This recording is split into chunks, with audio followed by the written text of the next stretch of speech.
to the well where the water runs deep. Stay here with me. Stay here with me. Come to...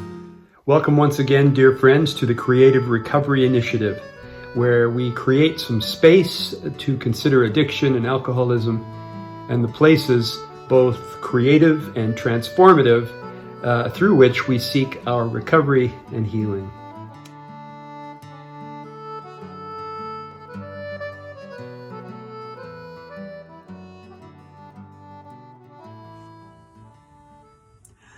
A movie I watched recently had this older, grizzled character whose cynicism was matched only by his folksy brand of street wisdom. In a conversation with his son, who was rather geeky by comparison, the father says to him, "Booze makes a good servant, but a terrible master." Now, many might be quick to dismiss this kind of worldly wise, rough around the edges thinking. But trust me, from the perspective of the alcoholic, his point is well taken.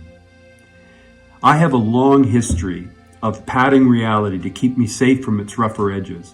And to this day, I have found no better panacea of protection from the big bad world than booze. It worked every time, controlling my fear, helping me to feel larger than life. After a single drink, I felt more myself, more able to face the world and make adult decisions about adult things. It was a servant in my pursuit of inner peace and calm. That is, until the first drink became the seventh. In the words of AA's co-founder Bill Wilson, liquor ceased to be a luxury, it became a necessity. What began as a welcome servant quickly became slave master, an unyielding captain of chaos to which I was forced to pay daily homage. With this episode of the Creative Recovery Initiative, I'd like to begin a deep dive into the spirituality of the 12 steps of Alcoholics Anonymous. They've proven to be a perfect primer for an awareness and appreciation of God's place in our lives, specifically the lives of addict alcoholics, and how the 12 steps dovetail so nicely, so easily, with the profound teachings of Jesus in the Sermon on the Mount.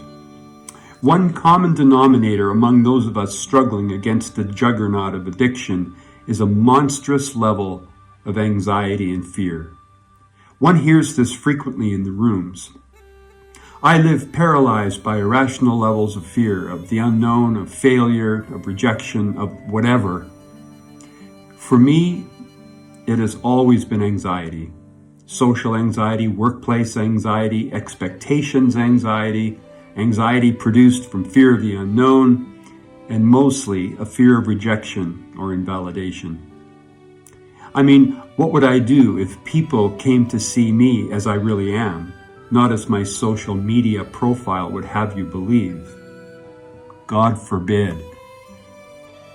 Those who have seen me at my best believe me to be a whimsical, humorous, dare I say, intelligent individual possessive of a pleasurable personality that draws others to itself. You're talented, they say. You're so confident and self-aware, they say. You're fun to be around, they say. And trust me, I'm in no hurry to disavow any such statements in my praise. Tell me what I need to hear. Just love me, love me, love me. But those who know me well, my wife, my 2 boys, my closest friends and associates, have all seen something very different indeed. You're the first person to disqualify yourself from anything good, they say. You can be so aloof and off-putting, they say. You seldom say anything positive about yourself, they say. You hide yourself behind your creativity and humor, they say. Now, I'm fully aware that this could be said of anyone, really. We present well, but in our quieter moments when no one's looking, we can retreat to our various caves of discontent and fear.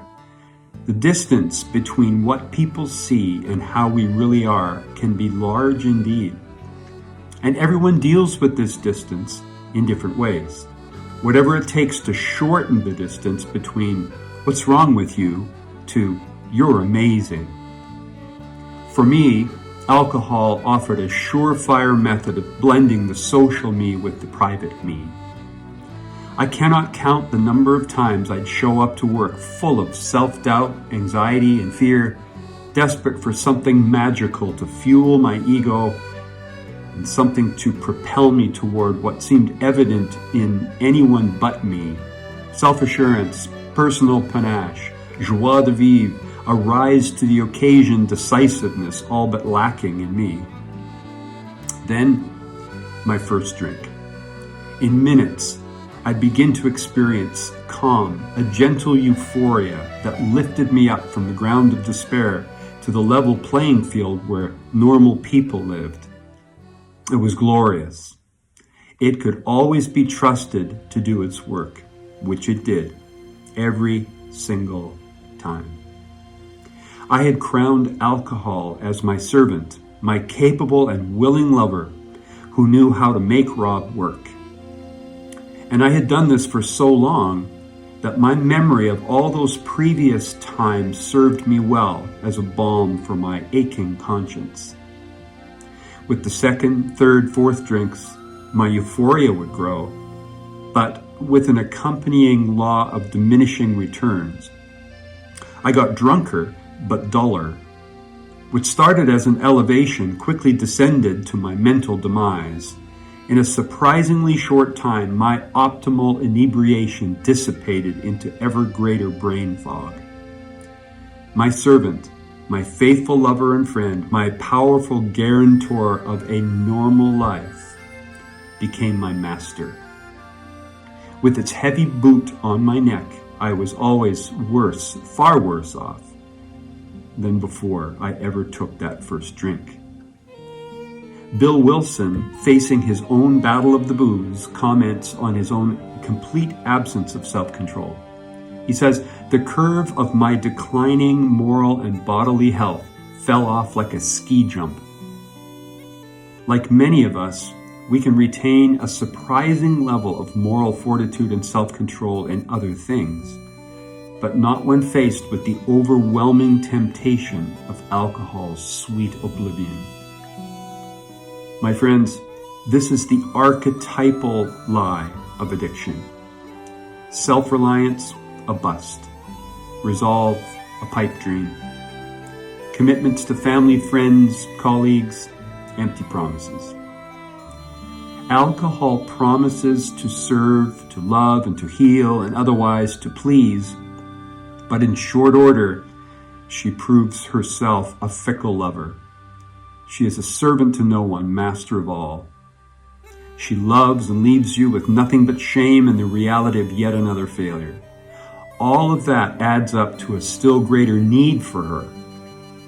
We develop alcoholic Stockholm syndrome. We fall in love with our own captor, convinced that she is all we'll ever need with my best interests at heart, all the while suffering ever greater levels of humiliation. We are caught in the complicated web of addiction. Servants, masters. When does one become the other? Can they be both? Do we have more than one? How do we know which is which? To return to our movie protagonist, booze makes a good servant, but a terrible master. It is only once we become aware of this paradox, this moral conundrum, that healing becomes possible. To awaken to my own impossible prison has been the greatest gift of grace. That awakening has been the first but biggest step toward my own recovery, my sanity. In waking up to my dilemma, I have recognized my desperation. And that is where we begin our journey next time.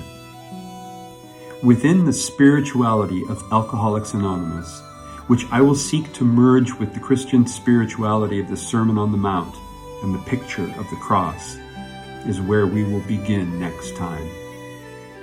Until then, Let us continue to trudge this road of happy destiny together. Come to the well where the water runs deep. Stay here with me. Stay here